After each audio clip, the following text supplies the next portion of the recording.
falta el 4 y el 5 que vamos a avanzar hoy día, no son tan largos y además lo vamos a hacer lo más rápido posible. Ya, y de paso se los voy a pasar y recomendarles que lean el libro, ya, del doctor Villegas, porque ah, ah, de ahí van a salir las preguntas del examen también, ¿ya?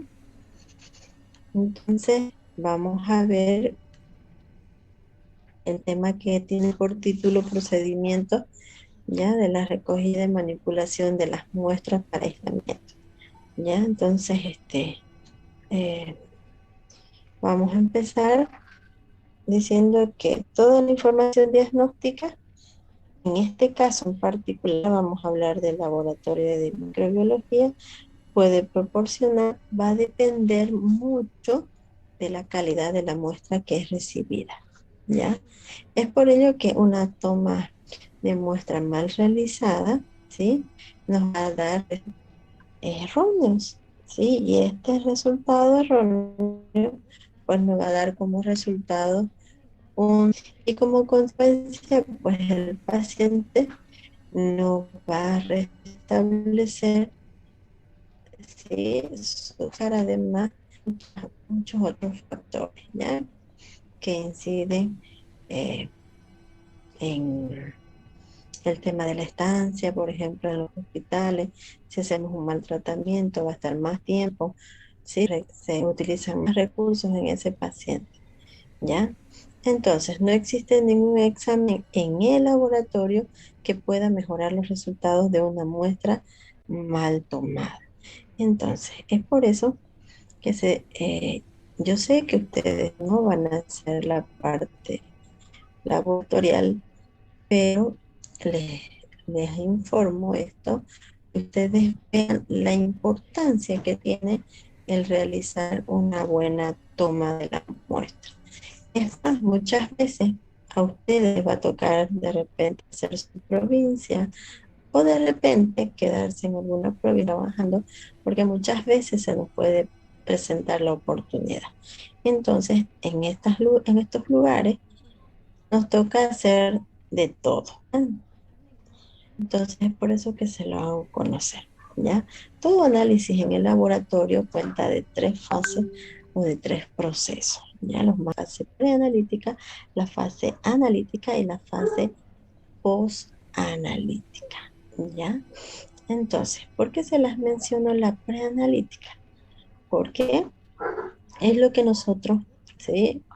Cuando estamos con el equipo interdisciplinario, que es el equipo de salud, pues es la que a veces nos va a tocar hacer, o muchas veces nos va a tocar enfrentarnos con laboratorio y muchas veces no vamos a poder entender el por qué no, no.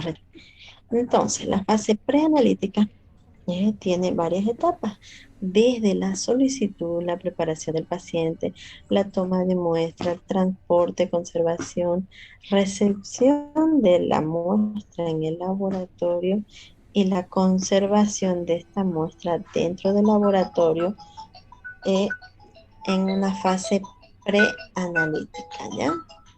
Perdón. Lo del bus. ¿Sí? Perdón, dicen.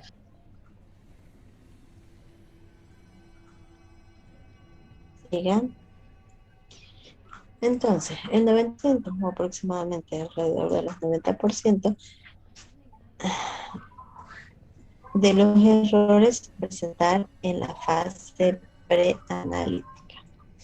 Ya todos los resultados van a estar limitados por la calidad de la muestra y las condiciones en las que llega al laboratorio, tanto laboratorio clínico como en específico el de microbiología, ¿ya? Una mala recolección pues induce a los errores en el aislamiento. Peor aún en el caso del laboratorio microbiológico, ¿ya?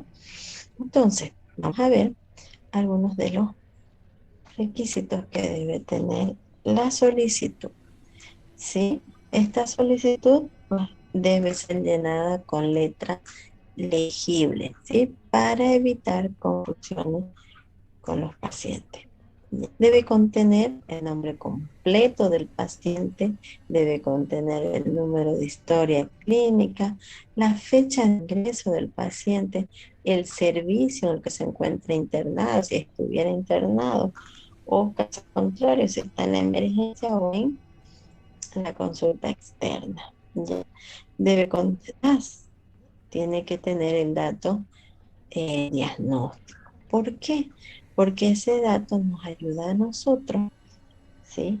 A poder dirigir un poco más el estudio, ¿ya? También se debe informar al laboratorio microbiológico si el paciente está llevando, se está realizando algún tratamiento con antibióticos y se debe especificar qué antibiótico es el que está utilizando.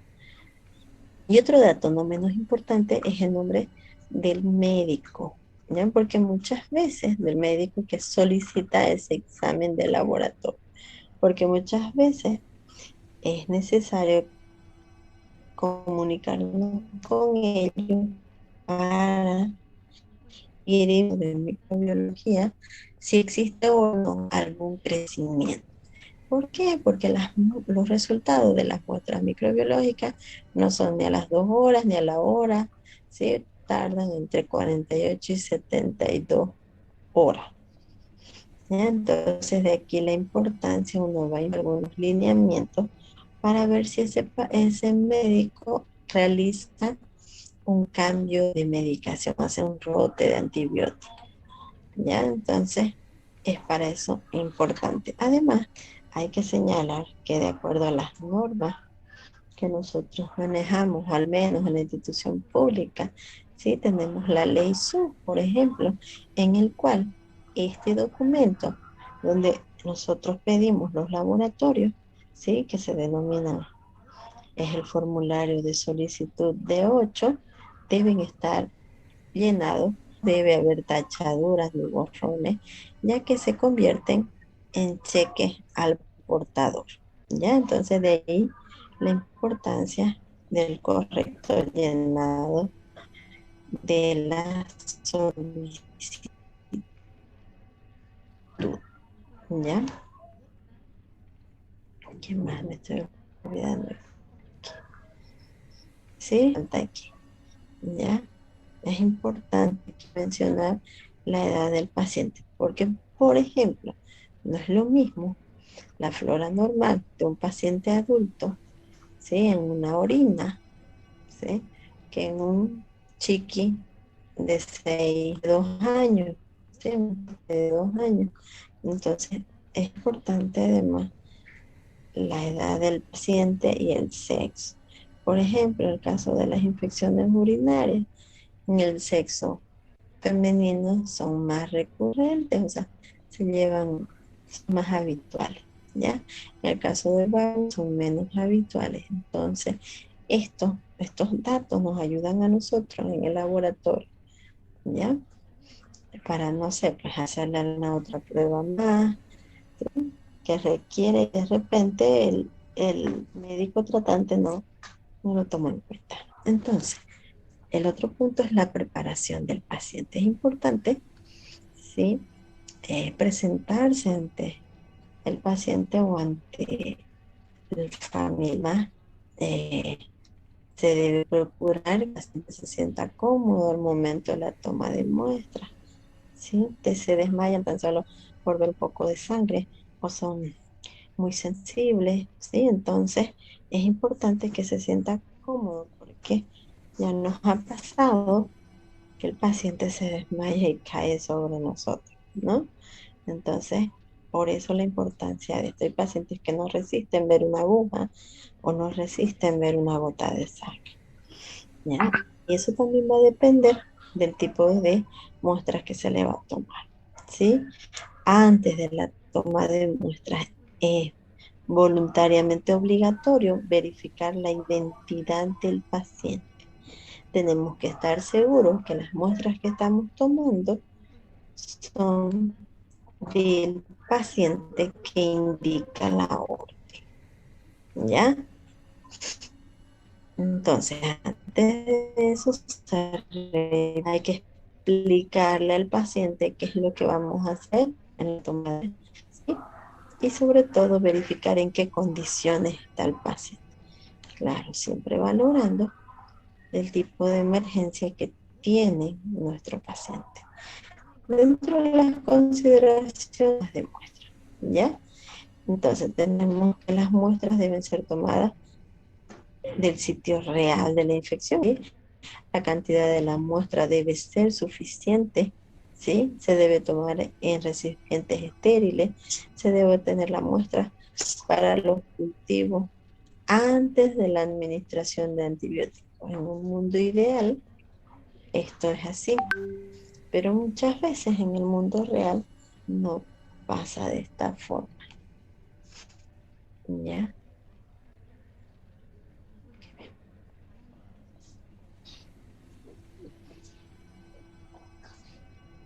Café, gracias. Entonces se debe registrar además en el caso de las muestras para cultivo, es sumamente importante conocer la fecha y hora de la toma de muestra, ¿sí? Porque todavía son viables o no, dependiendo del tipo de muestra, del tipo de estudio que se le va a hacer, ¿ya? Entonces, estos datos son muy importantes. Además, también es importante conocer el lugar de donde se tomaron las muestras para cultivo, ¿ya? Según el microorganismo investigar, en el caso de las bacterias anaerobias, sí se debe considerar una máxima asepsia y se realiza mediante aspirado. Y la conservación de la muestra es a temperatura ambiente. En el caso de que sean micobacterias, se debe recoger las muestras de esputo, conservar en la nevera y enviarlo, ¿sí? En envase estéril, boca ancha, lo más rápido que se pueda, ¿sí? Para que pueda ser lograda esa baciloscopia. En el caso se debe conservar en refrigerador, excepto las muestras, ¿sí? Que se toman para el tracto genital, las uñas, el pelo, ¿sí? Y cuando queremos hacer cultivos virales, se deben tomar las muestras en estado precoz, eh, realizar el transporte en medios específicos y si es que no vamos a realizar el cultivo y aislamiento inmediato, pues se debe refrigerar, ¿ya? Entonces, en el caso del transporte y conservación de las muestras, ¿ya? Eh, Se debe enviar de acuerdo a la norma, que es una norma internacional y que se debe cumplir aquí y en la China, la misma norma, ¿sí? Es que cuando se trata del transporte y conservación, dice enviar lo más rápido posible. ¿Por qué? Con el afán de este, tener mayor probabilidad al organismo causante de esas patologías o infecciones, ¿ya? Entonces, sí, va a depender del tipo del tipo de muestra y del agente etiológico del cual estamos la salida y la contaminación de las muestras.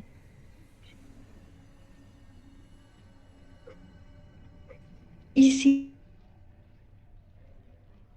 existen nutrientes, ¿sí? Que le van a dar a esta bacteria los medios necesarios para su supervivencia, ¿ya?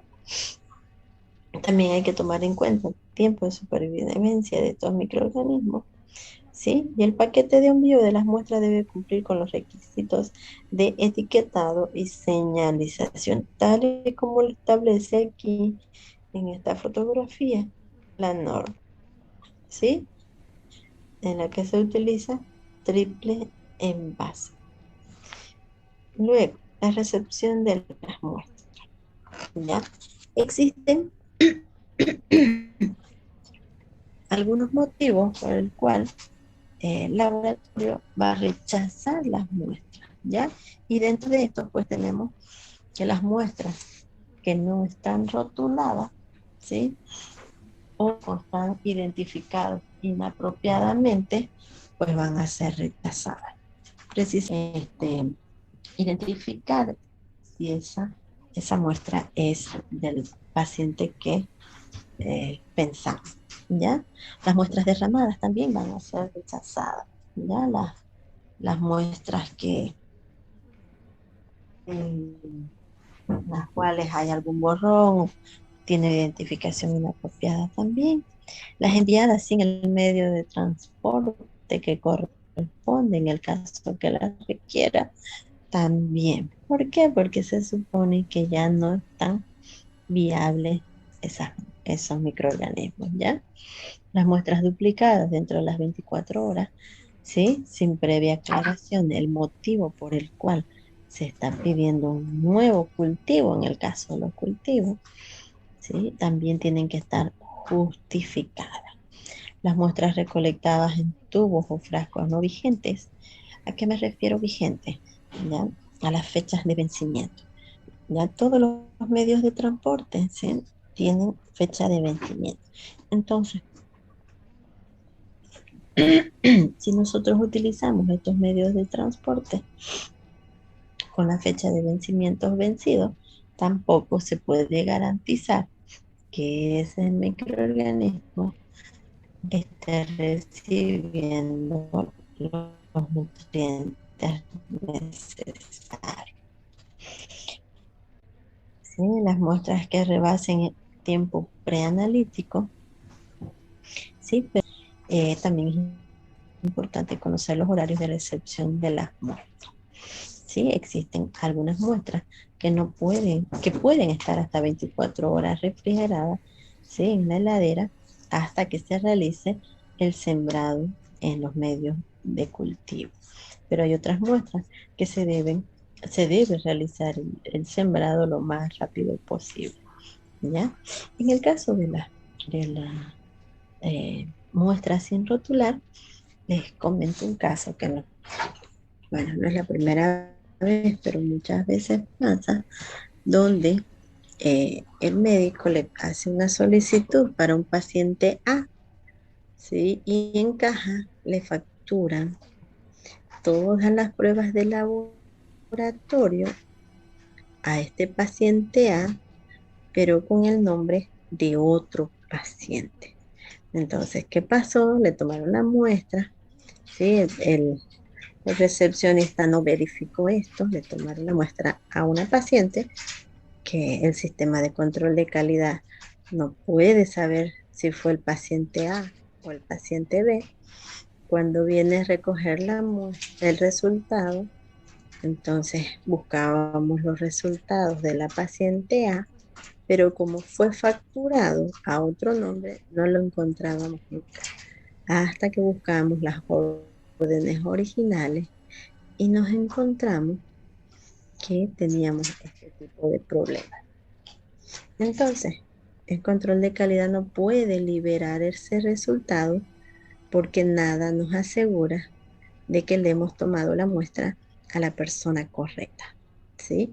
Entonces, nosotros podemos estar cruzando, ¿sí? Los resultados de dos pacientes diferentes. Y de repente, un paciente es diabético y el otro no, ¿sí? Y va a recibir tratamiento hipoglicemiante, posiblemente, y el que debería recibir el tratamiento hipoglicemiante, pues va a seguir con las mismas condiciones y no va a mejorar su problema de hiperglicemia. Entonces, vean qué tan importante es la identificación del paciente. ¿Ya? Entonces, continuemos. Dentro de la conservación y almacenamiento, ¿ya? Esta conservación y almacén se puede realizar esta conservación antes, o sea, en la fase preanalítica, y también se puede, por ejemplo, si están los pacientes en piso, queremos hacer un urocultivo, ¿sí? Y se toma la muestra ya, ¿verdad? Y han pasado muchas horas en bajarla la muestra de orina porque nos olvidamos o porque estábamos haciendo otros procedimientos, ¿no? Entonces ya no sirve. ¿Por qué? Porque las bacterias, ¿sí? Que son, que, que pueden estar contaminando esa muestrita van a proliferar en gran magnitud. ¿Ya? Entonces, por eso es importante, ¿sí?, conocer el tipo de muestra, el diagnóstico para ir trazando una línea en búsqueda de, de respuesta, ¿sí? Entonces, las muestras para los virus deben estar en refrigerador, salvo quienes, ¿sí? Las muestras de sangre, ¿sí? Porque se ponen los hemocultivos a temperatura ambiente, ¿ya? Las muestras de médula ósea, ¿sí? Y las muestras que son para el citomegalovirus. Cuando se trata o estamos sospechando de algún agente etiológico que es hongo, ¿sí? Entonces se deben conservar las muestras igual en refrigerador, excepto el líquido cefalorraquídeo, la piel, pelo, uña, secreción vaginal y la secreción balano-prepucial. Si las muestras son muestras en las que estamos sospechando de alguna bacteria anaerobia, pues se deben conservar a temperatura ambiente. Si las muestras sospechosas o se sospechan de micobacterias, ¿sí?, como ser el bacilo de Koch, se deben conservar en refrigeración, ¿sí?, salvo si tiene algún contenido del estómago, ¿ya? Entonces, las muestras bacteriológicas. El ambiente ya dijimos, ¿no?, que son la médula ósea y algunos líquidos estériles, ¿sí? Dentro de esto también está el líquido peritoneal, el líquido articular, ¿sí? Las muestras oculares, las muestras de la cavidad oral y fístulas y adenopatía, las muestras del tracto gastrointestinal y algunas biopsias, ¿sí? En el refrigerador pues se deben conservar las orinas, las heces, las puntas de catete, y en la estufa pues los hemocultivos, el diosepalorrequidio, ¿sí? Y algunos tubos inoculados, ¿sí?, que es ya cuando estamos haciendo el sembrado de la muestra. Ahora vamos a ir viendo algunas características, ¿sí?, de estos, de estos, este, de estos procedimientos o de estas tomas de muestras, como son las muestras de sangre para cultivos que se denominan hemocultivos. Entonces, la muestra para este procedimiento es la sangre, ¿sí?, que puede ser de 1 a 10 ml, dependiendo, ¿sí?, si es para pacientes adultos o pediátricos. Entonces, los frascos de hemocultivo vienen, ¿ya? Entonces, dentro de las consideraciones generales tenemos que se debe realizar una desinfección adecuada, evitando así la entrada de aire en los frascos de anaerobiosis. ¿Sí? No se olviden que anaerobiosis es, ¿sí?, ausencia de oxígeno. ¿Sí? Para los hemocultivos con sospechas de anaerobio se deben dar condiciones, y estas condiciones nos las podrían proporcionar el caldo de tioglicolato, ¿ya? Cuando hablamos de ah, cuando se sospecha de que el agente etiológico son algunos hongos o levaduras, entonces igual, sí, el volumen puede ser dependiendo si es pediátrico o adulto. Sí, existen dos variantes, ¿sí? Se debe buscar los frascos de hemocultivo aerobio, ¿sí? Ahora, cuando estamos hablando o cuando estamos sospechando, ¿sí? De que hubiera este, una micobacteria circulando en sangre, ¿sí? Igual se utilizan algunos medios especiales como los para su identificación, ¿sí? Y también el crecimiento de estas micobacterias es lento. Es por esto que tardan hasta 4 semanas. Pero no nos olvidemos que si está en sangre, ya es una enfermedad sistémica. Y al ser una enfermedad sistémica, es una enfermedad muy grave. ¿Sí? Entonces no nos podemos dar el lujo de que este paciente se encuentre 4 semanas sin tratamiento hasta que salga el resultado bacteriológico. En el caso del urocultivo, ¿sí? Nos permite diagnosticar a todas las infecciones del tracto urinario. Es decir, es el gold estándar de este tipo de infección. ¿Sí? Está indicado en pacientes que tengan clínica, ¿ya? Eh, También se realiza en el control del embarazo, ¿sí? En los 3 controles que son el primer, segundo y tercer trimestre. Además, se debe realizar un urocultivo previo a una cirugía o a algo relacionado a las vías urinarias. También se realiza en pacientes con trasplante renal a modo de eh, seguimiento. Y en el caso de las cirugías cardíacas, también se debe pedir un urocultivo. Ahora, dentro de las vías respiratorias, vamos a tener, ¿sí? Que las tomas de muestras, por ejemplo, de la nariz, ¿sí? Nasofaringea, ¿sí? Y se utiliza como medio de, de transporte el Stuart. En el caso de que existan algunas infecciones en garganta, ¿sí? Igual se debe hacer un frotis, ¿sí? Orofaringio, especialmente en la parte posterior de las úlceras o lesiones. En este caso, obviamente en el dibujo los podemos ver muy bonitos, ¿sí? Diferenciados en color, pero no nos olvidemos que esta es simplemente una foto. Es muy difícil, es muy diferente cuando le tomamos muestras a nuestros pacientitos y que todavía no colabora, ya como en el caso de los niños, ¿ya? Entonces el esputo, ¿sí?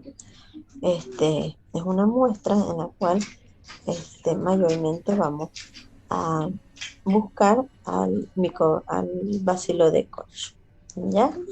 Y el volumen de esta muestra debe ser un aproximado de 2 ml. Y también se debe transportar esta muestra en envases estériles de boca ancha. Ya. Siguiendo con las vías respiratorias, también se puede realizar un aspirado bronquial. Igual se realiza un envase de boca ancha, en el caso del aspirado bronquial, transtraquial o muestras de broncoscopía. El volumen es de aproximadamente 1 ml y el recipiente debe ser un envase estéril y también de boca ancha, ¿sí? Para evitar, obviamente, la contaminación al momento de tomarla la muestra para hacer los cultivos. ¿Ya? Entonces los coprocultivos, donde las muestras, ¿sí? Son las heces fecales, ¿sí? El recipiente debe contener el medio de Carrie Blair, ¿ya? Como medio de transporte.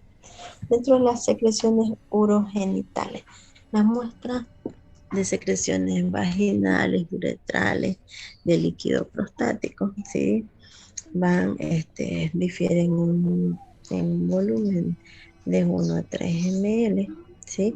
Y el medio de transporte es el Stuart. En el caso de los líquidos corporales, como el líquido, ¿sí? Se debe tomar una muestra de 1 ml, ¿sí? Dependiendo, igual si el pacientito es adulto o pediátrico. ¿Ya? ¿Por qué? Porque a el cultivo se le realiza un examen citológico y físico-químico, ¿sí? Donde se verifica el pH, ¿sí? En el citológico contamos cuánto cuántas células tiene, ¿sí? Vamos a depender, igual vamos a ver la densidad, por ejemplo, en el físico-químico, ¿sí? Entonces, no nos olvidemos que el líquido cefalorraquídeo debe ser transparente cuando es normal. En cambio, cuando se encuentra colonizado por alguna bacteria, ¿sí? Pues se va a tornar un poco más, ¿ya? Vamos a ver ahora. Ese es el tema 4, por favor. ¿Ya?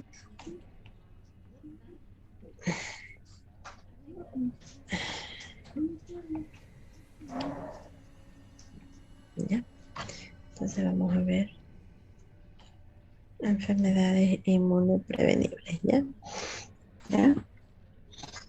Entonces, dentro de las enfermedades inmunoprevenibles, pues son esas enfermedades que se pueden prevenir gracias a la aplicación de las vacunas. ¿Ya? Como su nombre lo dice, son inmunoprevenibles. Dentro de estas, pues vamos a mencionar la meningitis, rubéola, varicela, la influenza, en este caso el COVID también, el cólera, el virus del papiloma humano, ¿sí? La tosferina, ¿sí? Y la presentación de esta enfermedad puede ser esporádica, puede ser epidémica y pandémica, dependiendo. Es esporádica. En su incidencia no influye ni el tiempo ni en el espacio.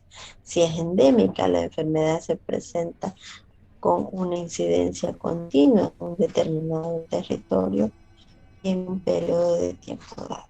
Es epidémica. En este punto hay un aumento inesperado de esta incidencia, ¿sí? De la enfermedad con respecto al lugar y tiempo.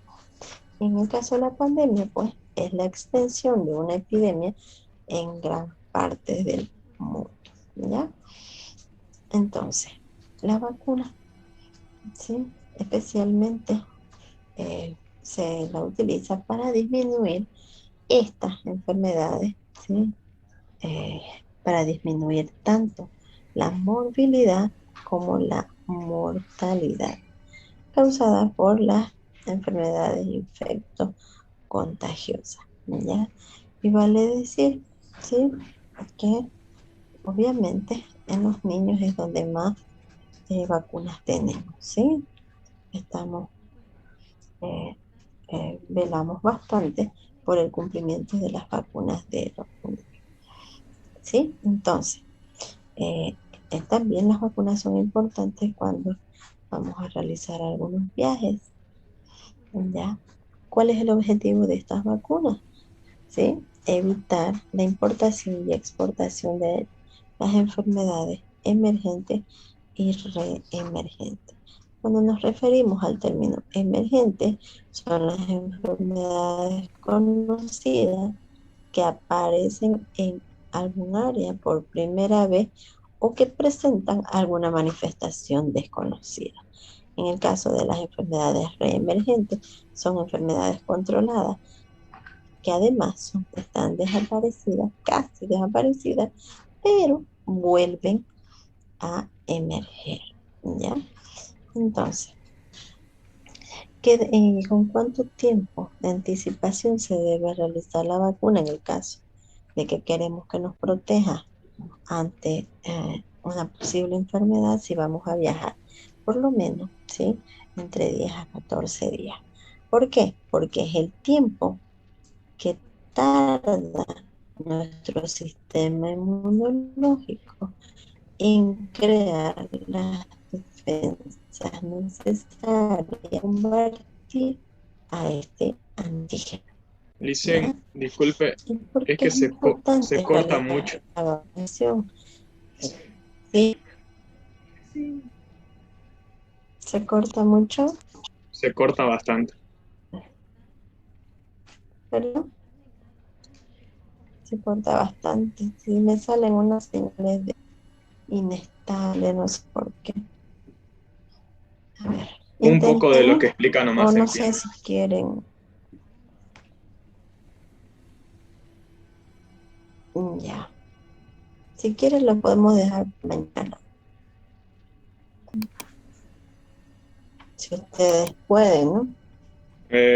Yo fin de semana puedo, dice, no sé mis compañeros. Oh, Licenciada, yo el sí, me están domingo, escribiendo, dice su internet. licenciada, yo el domingo no voy a poder No, porque el de las clases que dijo no es.